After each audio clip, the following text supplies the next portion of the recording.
A gente está compartilhando, há 2 domingos atrás, eu falei um pouco sobre o chamado de Moisés, né? Deus que chamou um homem, até mesmo quando ele não sabia que ele era chamado, Deus já guardava a vida dele. Lembram disso? Falei sobre a bondade de um Deus que chama homens para servir e serem parceiros dele. Esse homem, ele foi chamado para tirar um povo, mais de 600 mil pessoas. Depois de 400 anos de escravidão no Egito, Moisés é erguido como um parceiro de Deus para tirar mais de 600 pessoas de um lugar onde eles eram escravos. E aí Moisés, mesmo diante de todo o poderio do Egito, Moisés se ergue e vai lá colocar o dedo na cara do faraó e fala assim, Deus mandou dizer que você tem que libertar o povo dele. E eu aconselho você a fazer, porque senão o negócio vai ficar feio. Ele não falou assim, mas eu imagino, na linguagem mais do que atualizada, que ele falou um negócio parecido com esse. E aí houve ações de Deus, as 10 pragas, até que o faraó falou assim, não, pelo amor de Deus, vamos mandar esse povo embora, porque senão vai ficar pior para mim aqui. Ele não falou pelo amor de Deus, isso é expressão minha. E ele libertou o povo, mandou o povo embora. Vocês lembram disso? O povo foi caminhando no deserto até chegar ao mar, Deus abre o mar. Nesse meio tempo, Deus manda maná para comer, manda cordonizes, faz com que a água que era amarga fica doce, faz que uma pedra jorrasse água pura. E Moisés foi esse cara que caminhou no meio dessa glória toda, nuvem protegendo do sol, uma coluna de fogo. Você consegue imaginar o que os olhos de Moisés puderam ver? Você queria ser Moisés para ver essas coisas todas? Eu queria. Eu queria ver Deus se manifestar. E é bem verdade, deixa um pequeno parênteses a respeito disso. Meu carro deu um probleminha, eu levei meu carro para... Luciano ouviu um testemunho que eu falei, eu estava falando sobre... Não sei quem foi que... Uma bênção financeira que era para ser cobrado, não cobrou. Negócio do teclado. O teclado tinha queimado, aí levei o teclado para consertar, o cara, R$690. Eu falei, não, 680, para ser bem verdadeiro. Eu falei, não vai dar, moço, é quase o preço de um teclado, de jeito nenhum.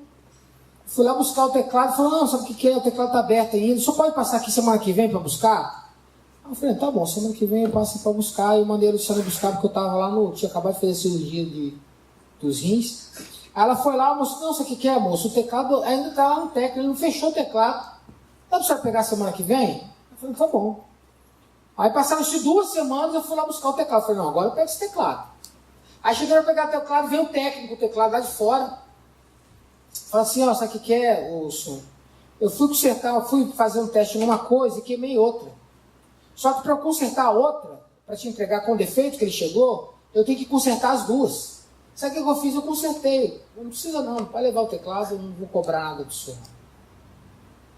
Falei, então tá.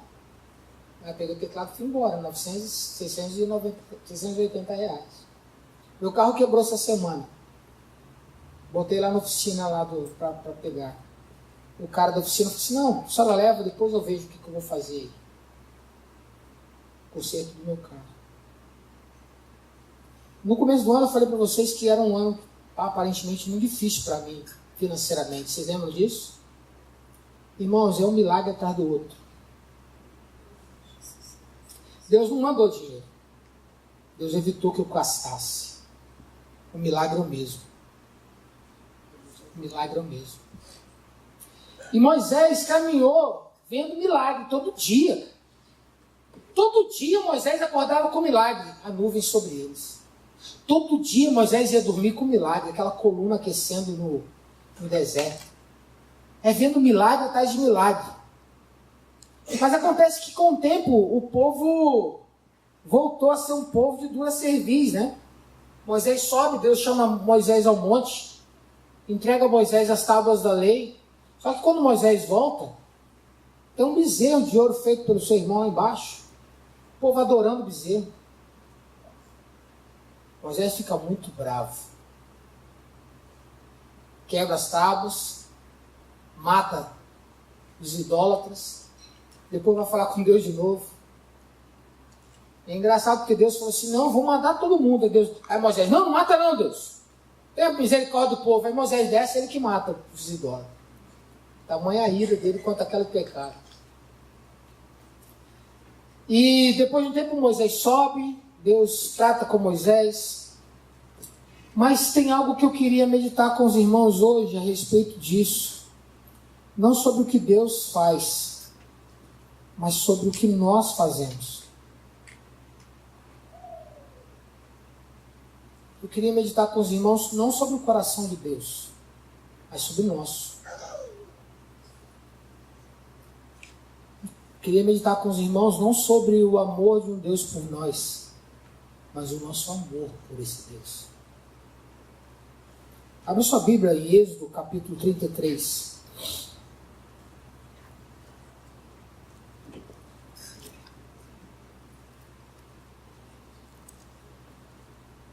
Nós que somos da época do Cirilão,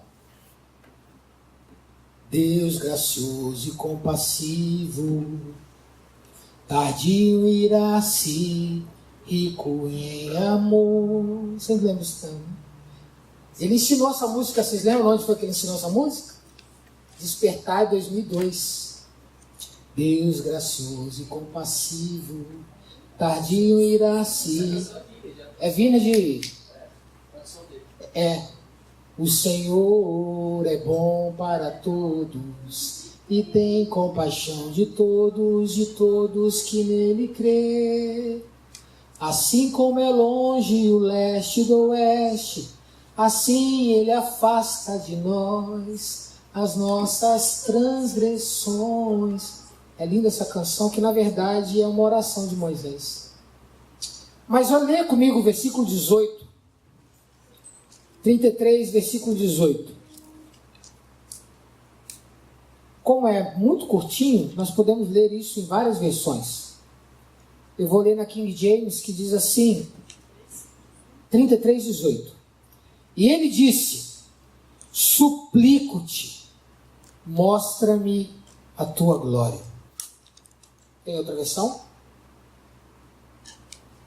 Aí Moisés suplicou, por favor, deixe que eu veja a tua glória.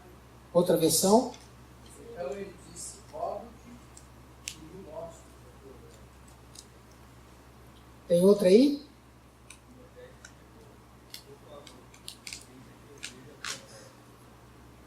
Por favor, suplico-te, imploro, rogo-te, deixa eu ver a tua glória.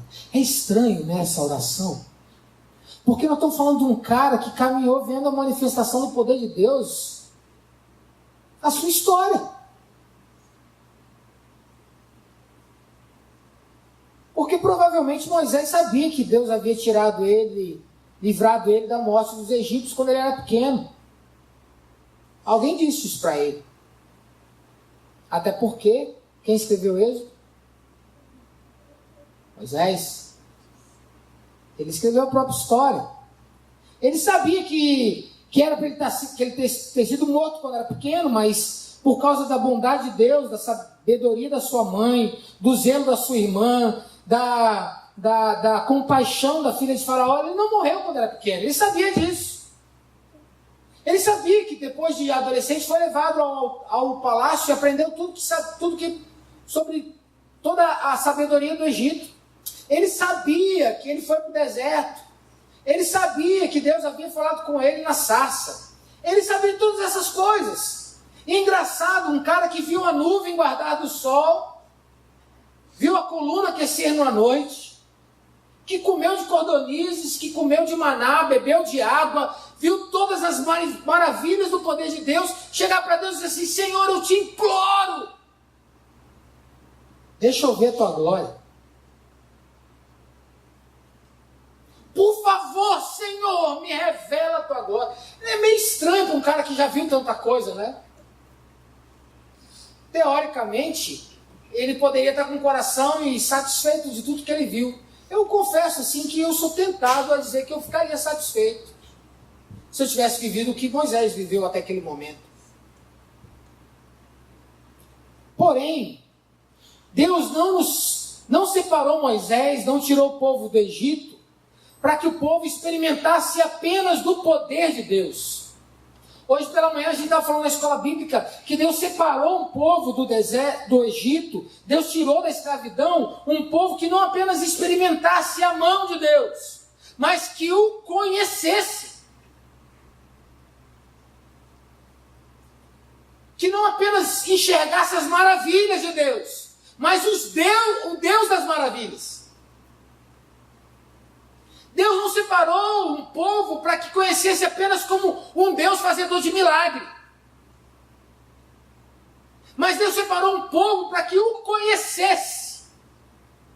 E soubesse que pertenciam somente a este Deus. E havia um relacionamento pessoal com Ele. No meio dessa nuvem de glória, da revelação, da voz de Deus, Moisés se volta para Deus e diz: Senhor, me revela a tua glória. Uma das coisas que a gente pode pensar a princípio é que Moisés era tentado e podia ser tentado a se relacionar apenas com o poder de Deus. Lembra do povo falando para Moisés? Ele disse o quê? Vai lá em cima. Se relaciona você com Deus e deixa a gente aqui, que a gente vai fazer só o quê? Não só obedecer. Você manda, a gente obedece. A gente não quer, porque esse Deus é muito poderoso. Moisés, assim como o povo, podia ser tentado a se relacionar apenas com os milagres de Deus. E de uma certa maneira, a igreja ainda hoje ela é tentada a se relacionar apenas com o serviço a Deus.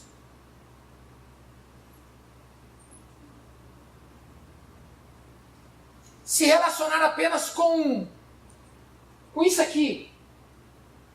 Tocar o instrumento, vir para a escola bíblica trazendo a Bíblia, sentar nos bancos, ir no grupo caseiro, se relacionar apenas com o exterior, com o visível. Se relacionar apenas com esse Deus, Ele lá e eu aqui, só obedecendo. Ah, é para ir no culto? Então vou no culto. Ah, é para tocar? Então vou tocar. Ah, então vou. É para o grupo caseiro? Vou para o caseiro. Nós somos tentados a nos relacionar apenas com o serviço a Deus, com as coisas de Deus. E Moisés também. Moisés foi o homem que Deus chamou para servir o povo. Ele podia se saciar com isso apenas. Mas uma coisa que eu aprendi, tenho visto na leitura devocional de Êxodo, é que se você olhar o capítulo 33, versículo 7, tem uma coisa ali que é interessante, que deveria saltar aos nossos olhos. O que está dizendo ali no versículo 7 do capítulo 33?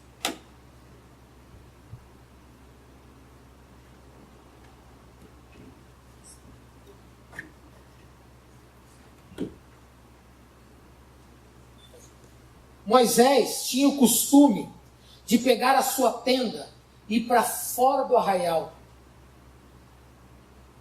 E ele tinha o tempo dele lá com Deus. Tanto é que, sabe aquele lugar, é engraçado, vou fazer um paralelo aqui, mas eu espero que você entenda. Sabe a casa daquela irmã de oração que tem lá em cima do morro? Que todo mundo diz assim, não, lá Deus fala. Porque aquela irmã é uma irmã de oração. Não, tem um lugar onde o povo está se reunindo. Sabe que lá Deus se manifesta. Porque lá as pessoas estão orando, buscando a Deus. Sabe ver aquele lugar? Fala assim, quando você pisa num lugar físico, parece que a atmosfera muda. Você já teve essa impressão? Você chega num lugar, mas você chegou lá, parece que já tem algo espiritual acontecendo. Que já tem algo que é para além daquilo que você está vendo. Rapaz, tem um temor no meu coração aqui, Deus está aqui.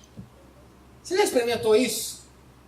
Moisés, na prática dele, ele fazia o seguinte, ele pegava a tenda dele, levava para fora do arraial e montava lá.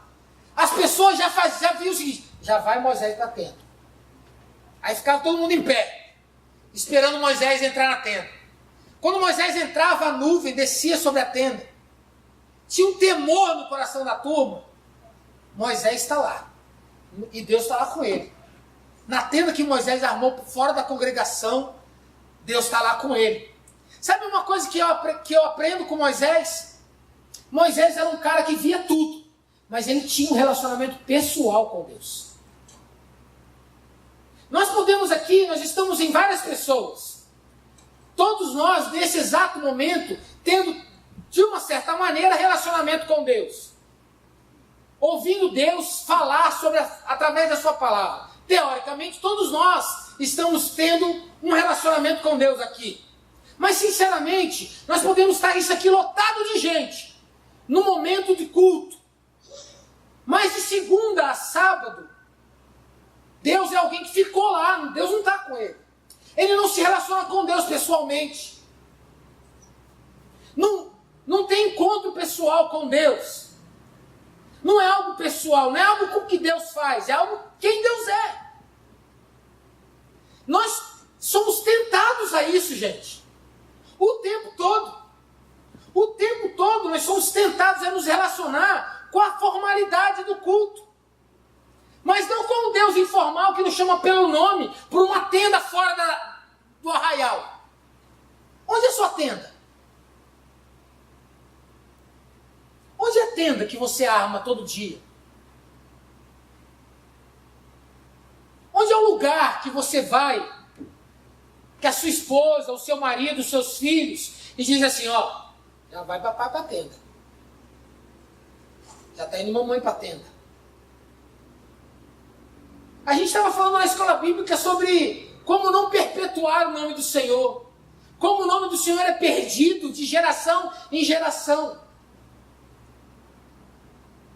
A pergunta que eu vou fazer para você, papai e mamãe, aqui. O seu filho está conhecendo um pai e uma mãe que acorda e vai para a tenda? Se relaciona com Deus? Fala com Deus, vou mais além. Você faz isso? Jovem, adolescente que está aqui, está me ouvindo. Moisés podia falar assim, ó, não, vou ficar aqui porque está tudo certo, Deus já está agindo, Deus está movendo. Por que deveria eu armar a tenda fora? Ele poderia dizer isso. Deus já está fazendo um milagre. Quando eu vou para o culto, aquela banda toca.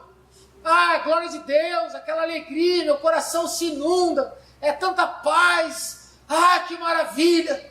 Eu não posso faltar ao culto porque tem que encher o tanque. Porque quando chega na sexta-feira, no sábado, o tanque já está na reserva, eu estou fraco. Você vem, se relaciona com Deus e com o culto para encher tanque? Ou a sua tenda continua sendo armada depois que você sai daqui?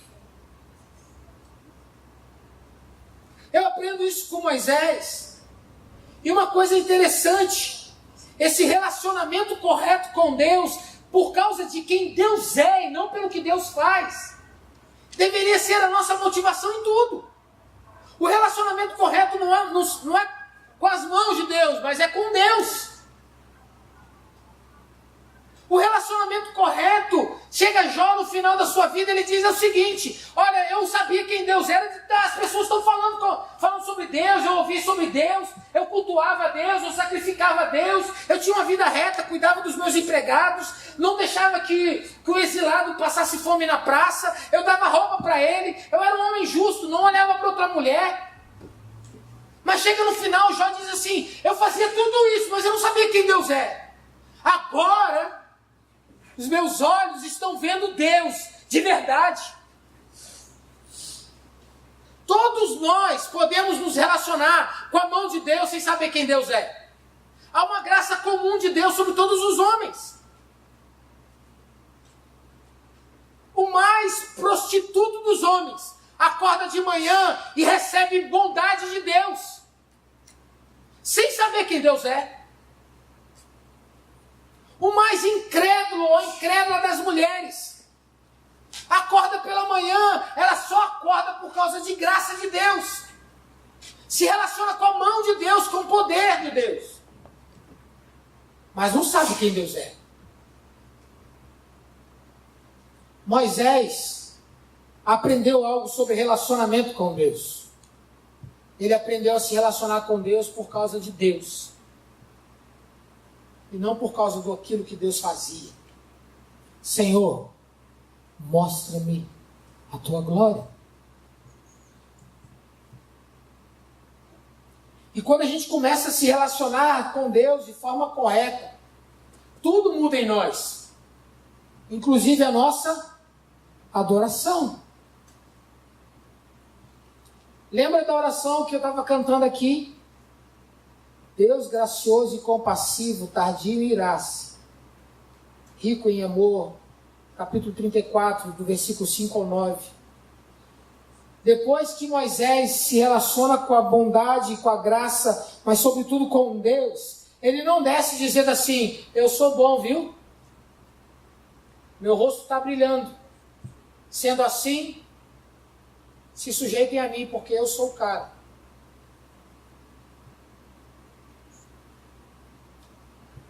Moisés, com a afeição correta, e lá no versículo 5, se você perceber, do capítulo 34, tem uma expressão, proclamou o nome do Senhor. Deus revelou a Moisés o nome do Senhor. O que isso quer dizer?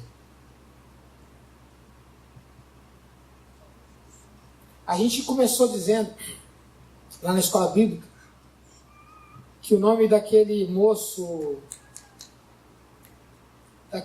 lá da escola bíblica. Hã? Ah, muito obrigado. Nimrod. Provavelmente ele não foi batizado com aquele nome, certo? O nome foi a sua identidade.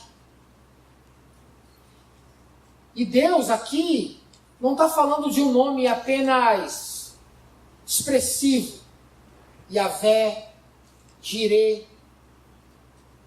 Elohim. Não é nome físico, é quem ele é. Quando Moisés se relaciona com Deus de forma correta, Deus se apresenta a Moisés dizendo assim, Moisés, prazer, eu sou. Hoje, que ninguém sabe. Se relacionar com Deus, por causa de Deus, Deus revela coisas para nós que só aqueles que se relacionam com Deus por causa de Deus sabem. Você já teve a experiência de ler um versículo que você leu a vida inteira, mas numa manhã de muita intimidade com Deus, Deus traz uma revelação sobre aquele texto que você nunca percebeu? Quem já viveu isso? É aquele momento que você olha para Deus, Deus olha para você e fala assim, tá vendo isso aqui? Deixa eu te falar algo que você não sabe. Deixa eu te mostrar algo que você ainda não entendeu. Moisés começou a aprender algo sobre Deus que nem ele sabia. Olhando os milagres, a nuvem, a coluna, as cordonizes, maná, a água, mar aberto, ele não sabia. Mas naquele momento em que ele se volta para Deus e diz, Senhor, mostra-me a tua glória, eu quero ver para além dos meus olhos. Deus se revela a Moisés e aqui a expressão é o nome do Senhor. E quando a gente começa de fato a conhecer quem Deus é, o nosso coração não se enche de glória pessoal, se enche de arrependimento. Lembra de 2 Crônicas? Depois que o templo foi entregue, depois da oração do templo entregue, a Bíblia diz que a glória de Deus encheu o lugar, fisicamente. É louco esse negócio, eu não sei como é que funciona. Mas fisicamente o templo ficou cheio da glória de Deus. E a Bíblia conta que os homens não conseguiam ficar de pé. Se curvavam, se dobravam diante da glória de Deus. Eu não sei se você teve essa experiência em alguma reunião, de quando a gente está orando ou adorando, Você não consegue ficar de pé, você tem que se prostrar diante de Deus. Tamanha a sua glória no lugar.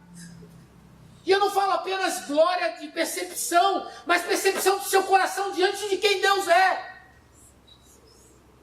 Lembra de Isaías capítulo 6?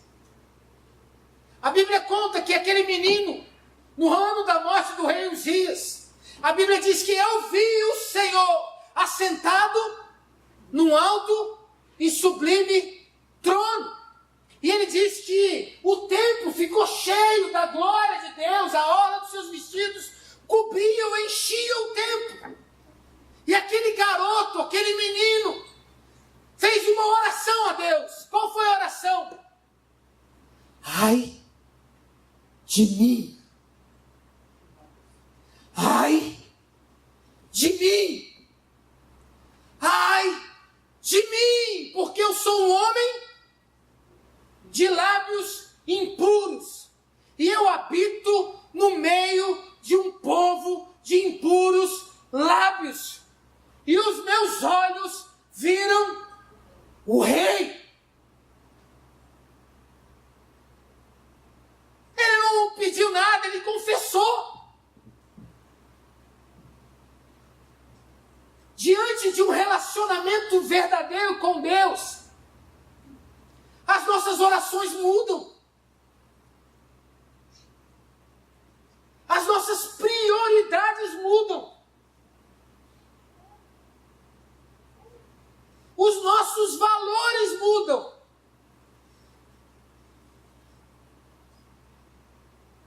Diante da glória de Deus, diante da sua majestade, não há homem que fique de pé.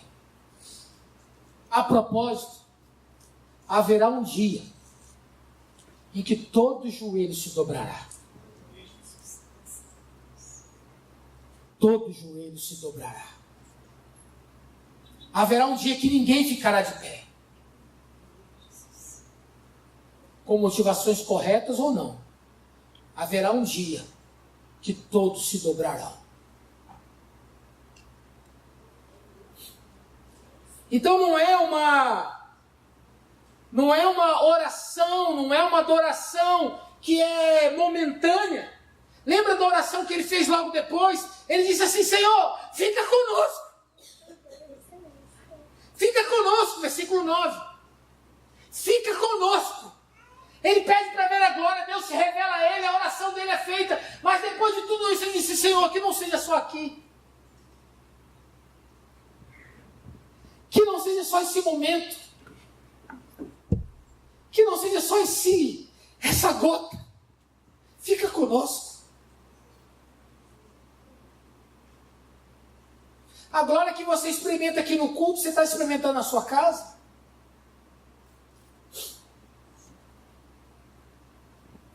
O tempo do mover de Deus, a voz de Deus sendo manifestada a você, você está experimentando na sua casa?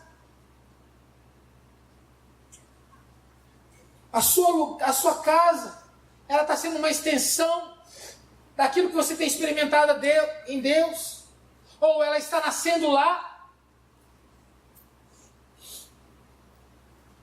As nossas orações mudam. Se a gente tem um relacionamento correto, a nossa adoração muda, ela se torna correta. A nossa adoração correta, ela só é resultado de uma afeição exclusiva a Deus. Logo depois que Deus se manifesta a Moisés, ele dá uma orientação: não se misturem com os povos. Não deixem suas filhas se casarem com os outros povos. Não se curvem diante dos outros deuses. A gente estava falando na escola bíblica sobre o propósito de Deus em preservar um povo para ele. Fica muito claro quando a gente começa a ler essas coisas. Vocês são propriedade minha, exclusiva. A propósito, tem um texto, o texto de 34:14. Se você perceber, está escrito ali: Deus zeloso. O nome de Deus é um Deus zeloso. Só que na raiz dessa palavra zeloso, não é zeloso de cuidado, é ciumento. A palavra que está lá no hebraico é cana, Q-A-N-N-A, que é um ciúme zeloso. Isso é, vocês me pertencem.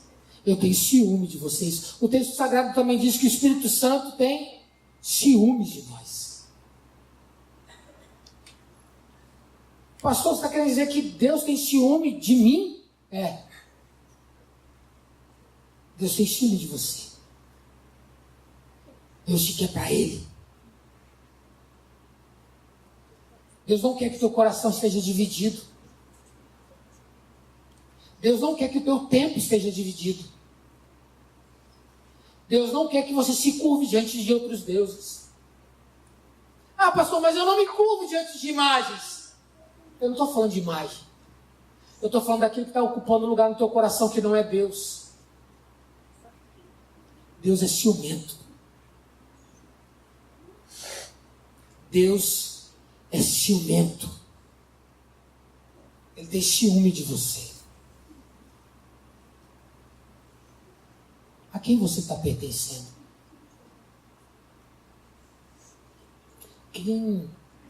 A quem você entrega os seus pensamentos, os desejos do teu coração? Os teus olhos estão voltados para onde? Senhor, mostra-me a tua glória. Senhor, mostra-me a tua glória. Por último, uma das coisas que eu vi sobre um desejo real de um homem para se relacionar com Deus e uma afeição correta, moveu todas as coisas na sua vida, sobretudo dentro dele. O seu coração é mudado. As suas prioridades são mudadas. Quando você passa a pertencer de fato a Deus, não há homem fora de você que não enxergue que Deus está em você. Lembra quando ele desceu, o rosto brilhava? Todo o povo viu o rosto de Moisés brilhar. Você lembra que é um texto bíblico que diz que as pessoas, olhando as nossas boas obras, elas glorificariam a quem? A Deus que está no céu. Quando nós pertencemos a Deus de forma exclusiva e o amamos assim, Ele tem liberdade para mudar o nosso coração e o nosso caráter. E nós somos de fato, um homem, uma mulher, um jovem, um adolescente que muda ou que é luzeiro na sua geração. Mas é porque ama a Deus. Não é porque apenas se relaciona com o culto. Não é porque apenas vai a um grupo caseiro. Não é porque apenas vem a uma reunião de oração uma vez por mês. Não tem nada a ver com isso. Na verdade, isso é um segundo momento. Tudo que nós fazemos é resultado, sobretudo, de uma afeição correta. A afeição correta. Quem está fazendo discipulado vai saber por que eu estou pregando isso hoje. Afeição correta. Há um amor correto, apontado para a pessoa correta, que é experimentado de forma correta e é manifestado de forma correta. Eu não sei mesmo como anda o teu coração, ou aonde está o teu coração. Eu não sei se você está servindo e caminhando com Deus e com essa igreja por causa de Deus, ou porque de uma forma religiosa você aprendeu que se você não for para a igreja você vai para o inferno. Alguém disse que uma das grandes surpresas que nós teremos quando a gente chegar na eternidade, a primeira delas é que nós chegamos. A segunda é que a gente vai se deparar com gente que a gente achava que ia para o inferno e estará lá. E a terceira é que a gente tinha certeza que algumas pessoas estariam lá e elas não estarão.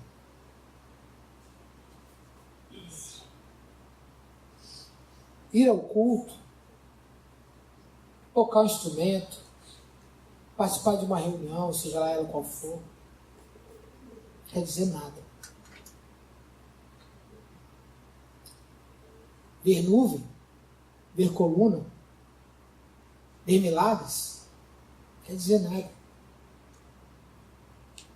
O reino de Deus é manifestado através dos filhos de Deus. E os filhos de Deus amam a Deus. Desejam a sua glória. Ontem no seminário, na palestra que nós tivemos para a equipe de louvor, uma das coisas que ardeu muito no meu coração, e eu sempre comento aqui, é a expectativa da manifestação do reino de Deus. A gente vem adorar com aquela expectativa. Cara, Deus vai falar. Eu vou falar com Deus. Deus manifesta. Quando a gente diz assim, vem Espírito Santo, é para além de apenas algo, não, é um desejo, uma expectativa da manifestação do reino.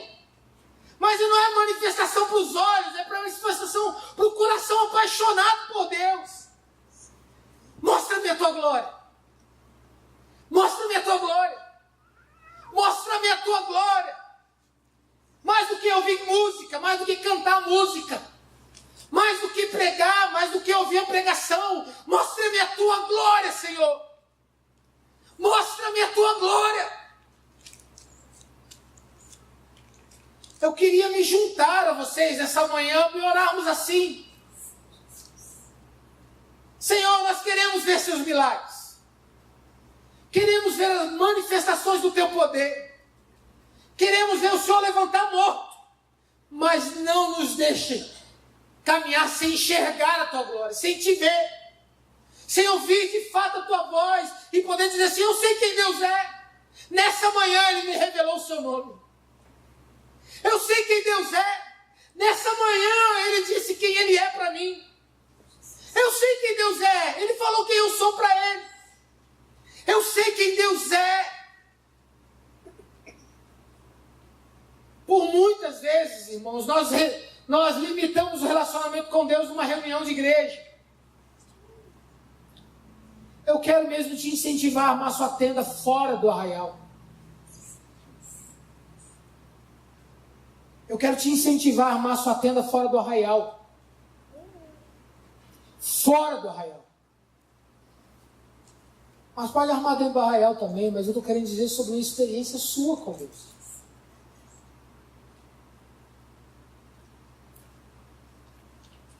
Eu queria que vocês colocassem de pé.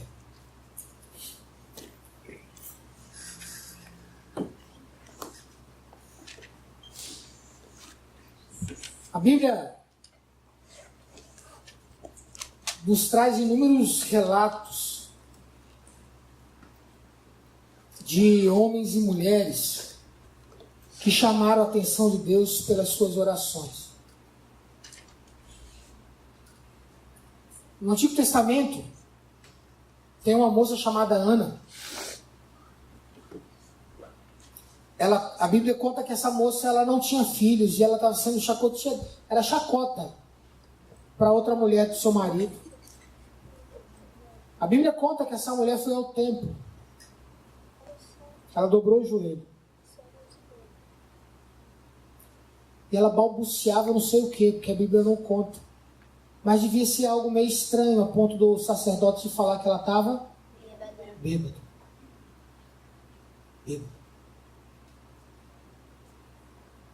Mas uma coisa é certa. Ela chamou a atenção de Deus com a sua oração. Eu imagino que ela devia estar clamando desesperadamente, Deus. Dá-me um filho, mostra-me a tua glória. Transforma minha vida, minha história. No Novo Testamento tem um homem que ele estava já na saída de uma cidade chamada Jericó. A Bíblia conta que esse homem era um cego, posto na saída da cidade mesmo. Jericó também conhecido como a cidade das palmeiras, uma cidade muito bonita, de muitos recursos financeiros, e o cego ao final da saída da cidade. Jesus passava por ali pela última vez. E aí a Bíblia conta que tinha muita gente espremendo, empurrando Jesus. Aí esse cego começa a clamar algo. O que ele clamou? Jesus, filho de Davi, tenha compaixão, misericórdia de mim. E a Bíblia conta que os seguidores de Jesus mandavam o cego fazer o quê? Calar a boca, porque ele estava perturbando o mestre. E é engraçado, porque o texto sagrado diz isso. Quanto mais chamava a atenção dele, mais ele gritava. Desesperadamente, tenha compaixão de mim. A Bíblia conta que Jesus parou, voltou para aquele homem, na verdade o chamou. Aquele homem foi ao meio de todo mundo. Jesus curou aquele homem,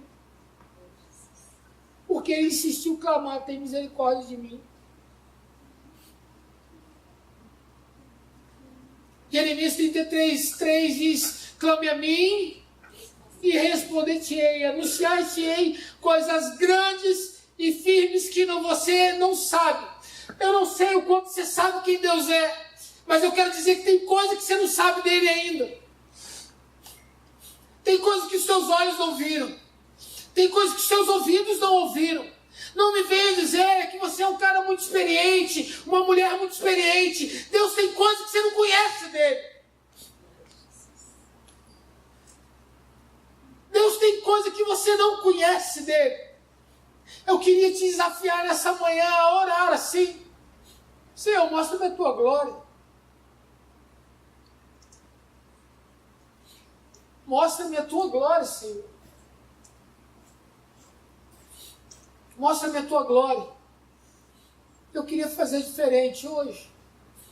Eu queria que você saísse do seu lugar.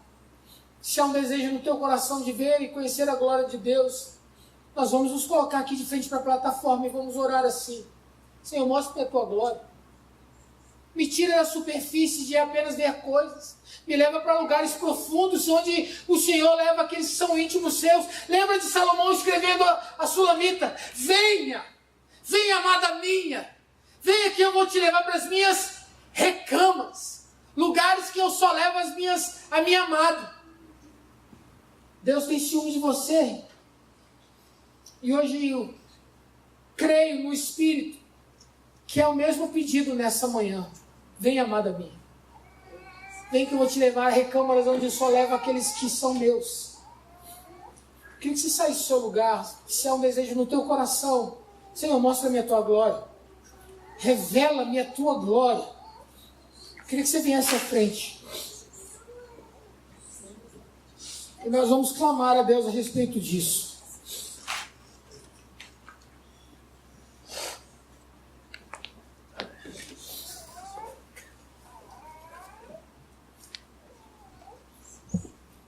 Nós vamos fazer 2 orações. Vou chamar o Marcos Breda aqui e a irmã Sidinalva. Marcos, depois a irmã Sidinalva. Eles vão orar a respeito disso. E nós todos vamos nos voltar para Deus agora nessa manhã. Mostra-nos a tua glória, Senhor. Senhor Deus, Pai, muito obrigado, Senhor, por essa palavra reveladora, confrontadora, que nós realmente precisávamos ouvir, principalmente eu. Pai, obrigado, Senhor. Obrigado porque o Senhor tem se revelado a nós. Obrigado, Senhor, porque o Senhor tem falado conosco o que nós precisamos fazer.